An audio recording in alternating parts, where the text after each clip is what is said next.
I've got a lot of things coming up in Iowa. Remind me what's coming up here in the next couple of months here. Well, in the next couple of weeks, we have Depot Day, which is a Friday, Saturday. It's October 10th and 11th.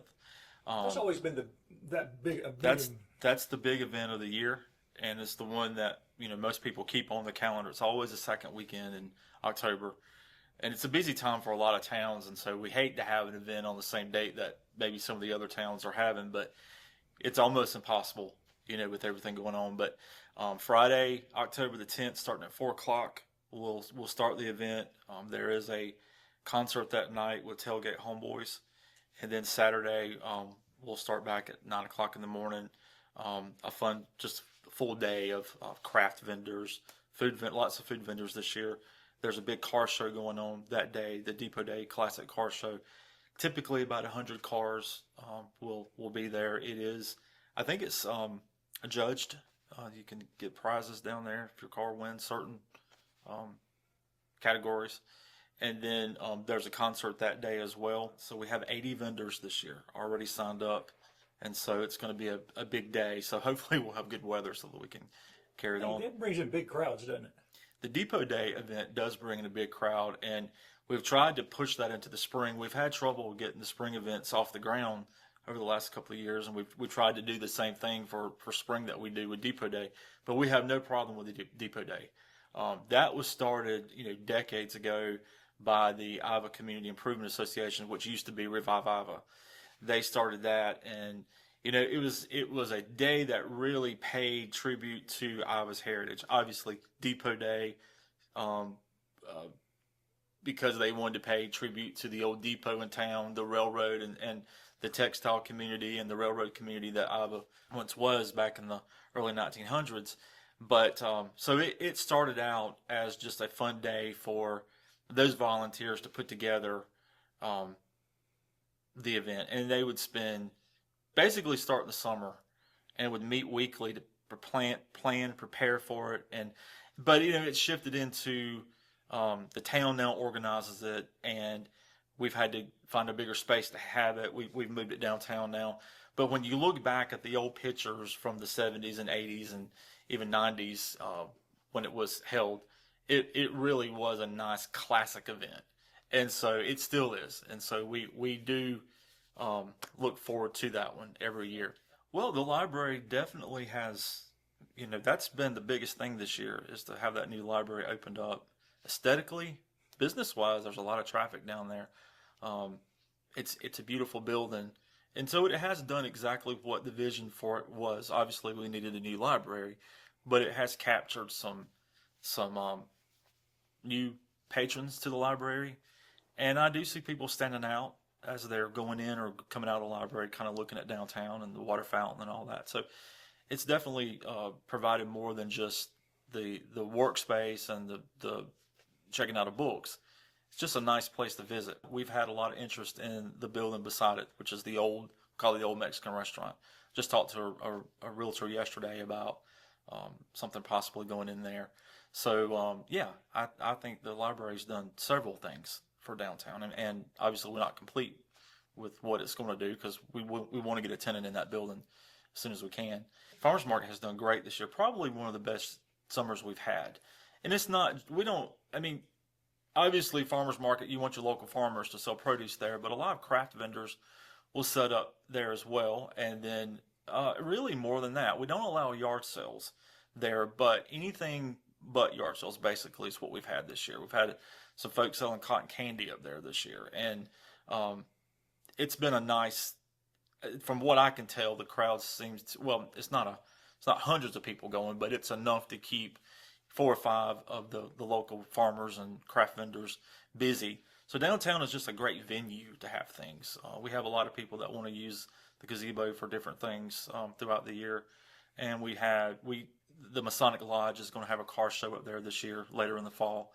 And so it's easy to close off for events too. It is easy to close off. To make it safer for people. That's right. And so the city owns those roads in there as well, so it's in the parking lot, so it's easy for us to close those off. And it is a good space for us to close off and keep everybody safe in there. Right. So right after Depot Day, we have Chili Cook-Off, which is October the 16th. It's on a Thursday, and we already have about 20 contestants register for that. It is judged, but it's amateur. It's not like, it's not a South Carolina judge competition. It's just amateurs having a lot of fun, basically. Churches, the school, the town will cook chili. So it's really just a fun night of amateurs out there cooking. We'll have first, second, third place that's judged, and then we'll have a people's choice where people can vote, who they want to win or who has the best chili. And then after that, Halloween on Main is October 25th, which is a huge event. That starts at 6 o'clock. And there were a lot of people here the last time. Huh? Yes, there's a lot of kids that show up for that. And so I think, 1,500 to 2,000 kids, easy, I think.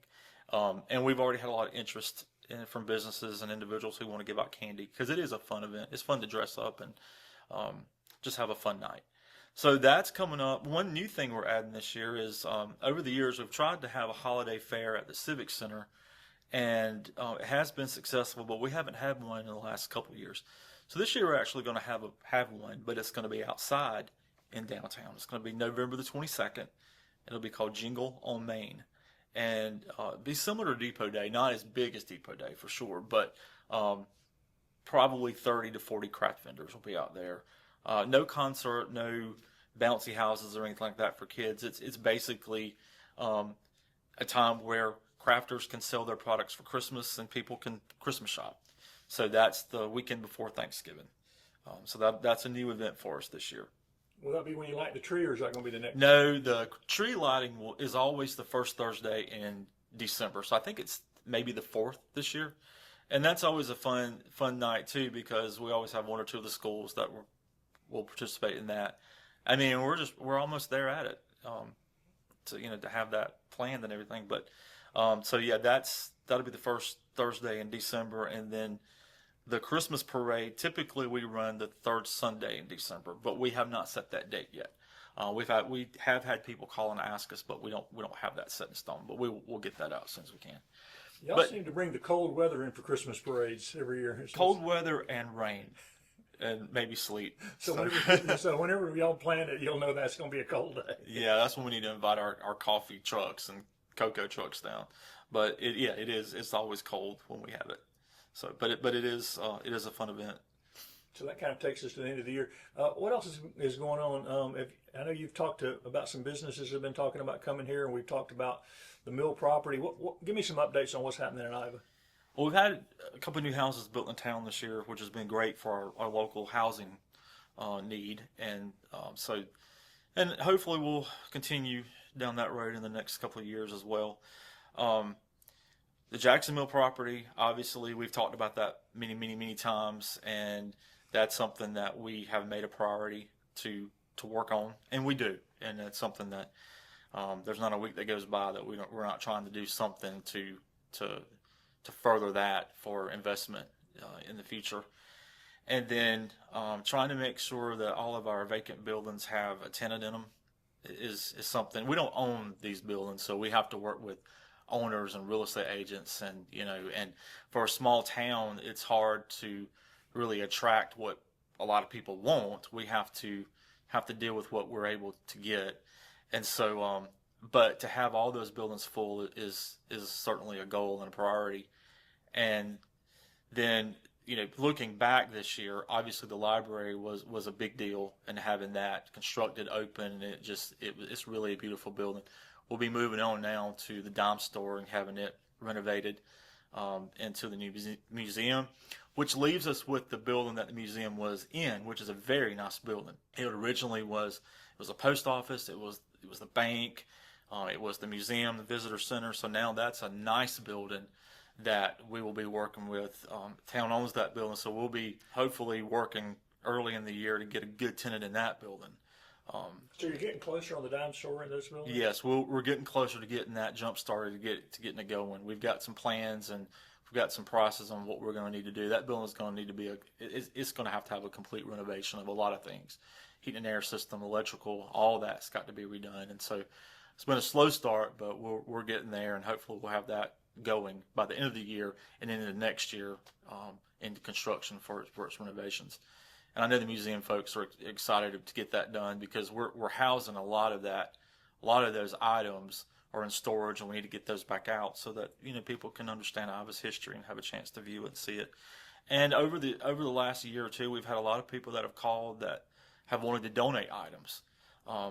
As parents pass away and all this and that, you'll have families that will call and say, well, mom and dad had this. Would Iva like to have this in the museum? Yes, we would. So if anybody in the Iva area has anything they'd like to donate to the museum, call us. We'll be glad to take it, and we'll put it on display, and we can preserve it. Iva Rec has done well this year. We're really excited to announce, though, that next year they're going to host the big Dixie Youth Tournament, which is going to be a big deal for this area, for them over at the Parker Bowie Complex. But that benefits Iva and really all of Anderson County. That's a big deal for County them. ATAX just gave some money to help. I think so. I think so that's great, because that's going to be a good tourism event for Anderson County and Iva too. Every time they have something over there, people will come here to eat at the restaurants, and so we're glad to be able to participate with them next year to have this here. So I mean, wrapping up the year has been great. I think Iva has had a lot of good things happen this year, and we're looking forward to next year, and we'll talk then and see how things where we're at.